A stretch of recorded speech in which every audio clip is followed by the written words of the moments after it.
Thank you universe. ಈ story ಕೇಳ್ತಿರೋರಿಗೆ ಪ್ರತಿಯೊಬ್ಬರಿಗೆ ತುಂಬ ಧನ್ಯವಾದಗಳು. ಇದು ಒಂದು ರಿಯಲ್ ಸ್ಟೋರಿ. ನನಗೆ ಆಕ್ಸಿಡೆಂಟ್ ಆಗಿದೆ. ಗರ್ಲ್ ಫ್ರೆಂಡ್ ಬಿಟ್ಟು ಹೋದ್ಲು. ಕೊನೆಗೆ ಕೈ ಹಿಡಿದಿದ್ದು ಯಾರು? ನನಗೆ ಆಕ್ಸಿಡೆಂಟ್ ಆಗಿ ಅಂಗವೈಕಲ್ಯದಿಂದ ಬಾಳುತ್ತಿದ್ದಾಗ ನನ್ನ ಗರ್ಲ್ ಫ್ರೆಂಡ್ ಆಗಿದ್ದವಳು ನನ್ನಿಂದ ದೂರ ಹೋದಳು. ಆದರೆ ನನ್ನ ಜೀವನಕ್ಕೆ ಬೆಳಕನ್ನು ತಂದವಳೆ ನನ್ನ ಜೀವನ ಸಂಗಾತಿಯಾದಳು. ಜೀವನದಲ್ಲಿ ಸಾಕಷ್ಟು ನೋವು ಸಂಕಟಗಳನ್ನು ಅನುಭವಿಸಿದ ನಂತರವೂ ಅನೇಕ ಜನರು ತಮ್ಮ ಜೀವನವನ್ನು ಸಂತೋಷದಿಂದ ಬದುಕುತ್ತಿದ್ದವನ್ನು ನೀವು ನೋಡಿರಬಹುದು.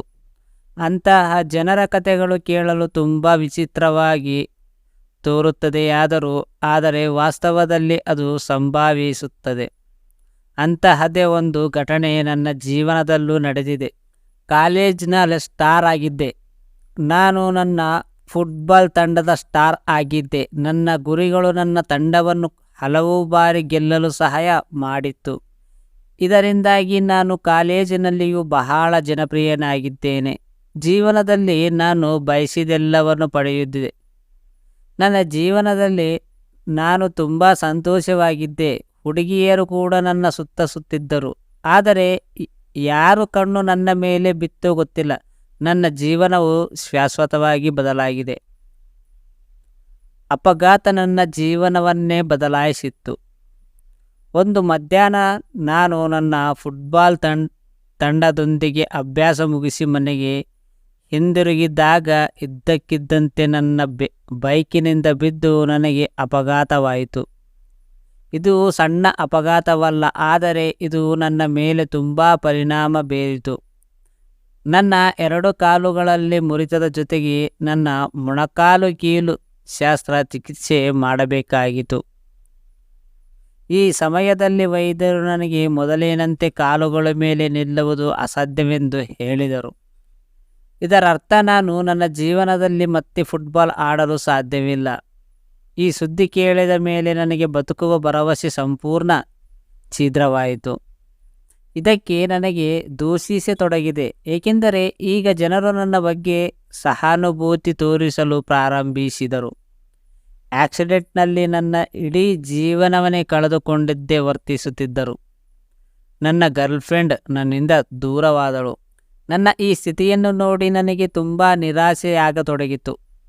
ನನ್ನ ಸ್ನೇಹಿತರು ನನ್ನನ್ನು ಭೇಟಿ ಮಾಡಲು ಮನೆಗೆ ಬರುತ್ತಿದ್ದರು.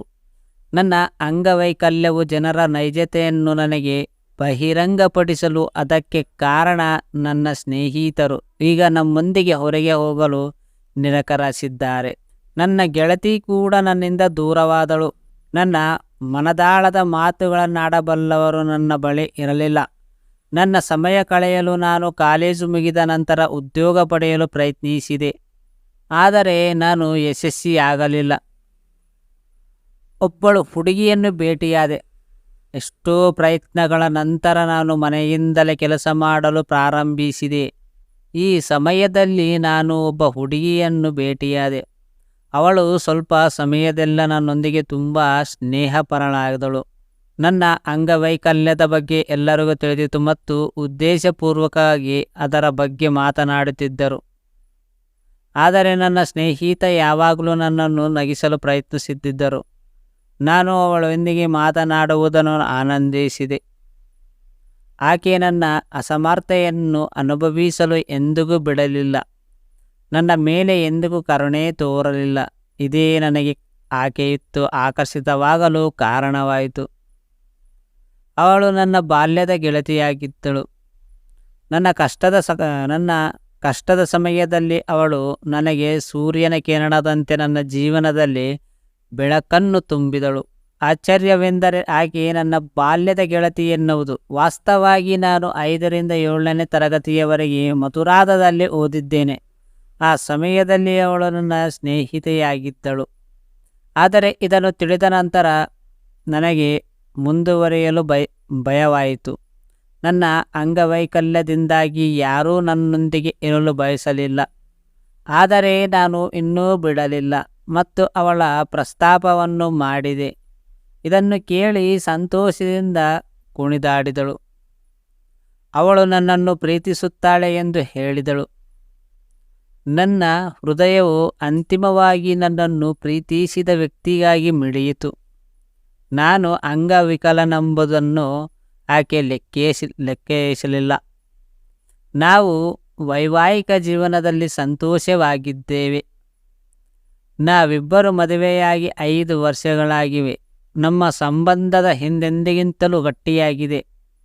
ನಾವು ಸಂತೋಷದ ದಾಂಪತ್ಯ ಜೀವನ ನಡೆಸುತ್ತಿದ್ದೇವೆ. ಆದಾಗ್ಯೂ ಜನರು ಇನ್ನೂ ನಮ್ಮನ್ನು ವಿಭಿನ್ನ ಕಣ್ಣುಗಳಿಂದ ನೋಡುತ್ತಾರೆ. ಆದರೆ ನಾವು ಈ ಬಗ್ಗೆ ಕಾಳಜಿ ವಹಿಸುವುದಿಲ್ಲ.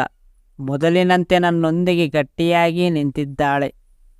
ನಾನು ಅವಳನ್ನು ತುಂಬ ಪ್ರೀತಿಸಲು ಇದು ಒಂದು ಕಾರಣವಾಯಿತು. ನಾವು ಚೆನ್ನಾಗಿದ್ದಾಗ, ಎಲ್ಲ ಮಾತಲ್ಲಿ ಚೆನ್ನಾಗಿದ್ದಾಗ ನಮ್ಮ ಹತ್ರ ಎಲ್ಲರೂ ಬರುತ್ತಾರೆ. ಅದೇ ನಮ್ಮ ಹತ್ರ ಏನೂ ಇರಲ್ದಾಗ ಎಲ್ಲರೂ ಬಿಟ್ಟು ಹೋಗುತ್ತಾರೆ. ಪ್ರೀತಿ ಮುಖ್ಯನಾ, ಮನೆ ಮುಖ್ಯನಾ, ಸಕ್ಸಸ್ ಮುಖ್ಯನಾ ಅಂತಂದರೆ ಮೊದಲು ನೀವು ಚೆನ್ನಾಗಿದ್ದರೆ ಅವೆಲ್ಲನೂ ಮುಖ್ಯನೇ ಆಗುತ್ತೆ. ನೀನೇ ಚೆನ್ನಾಗಿಲ್ಲ ಅಂತಂದರೆ ಯಾರೂ ನಿನ್ನ ಹತ್ರ ಇರುವುದಿಲ್ಲ. ಇದು ಒಂದು ಎಕ್ಸಾಂಪಲ್ ಸ್ಟೋರಿ. ಈ ಸ್ಟೋರಿಯಲ್ಲಿ ನಿಮಗೆ ಎಷ್ಟರ ಮಟ್ಟಿಗೆ ಅರ್ಥ ಮಾಡಿಕೊಂಡಿದ್ದೀರ ಅನ್ನೋದನ್ನು ನಮಗೆ ತಿಳಿಸಿ. ಬಟ್ ನಿಮ್ಮ ಸಮಯ ಕೊಟ್ಟು ಈ ಸ್ಟೋರಿ ಕೇಳಿದ ಪ್ರತಿಯೊಬ್ಬರಿಗೆ ತುಂಬ ಧನ್ಯವಾದಗಳು. Thank you so much universe.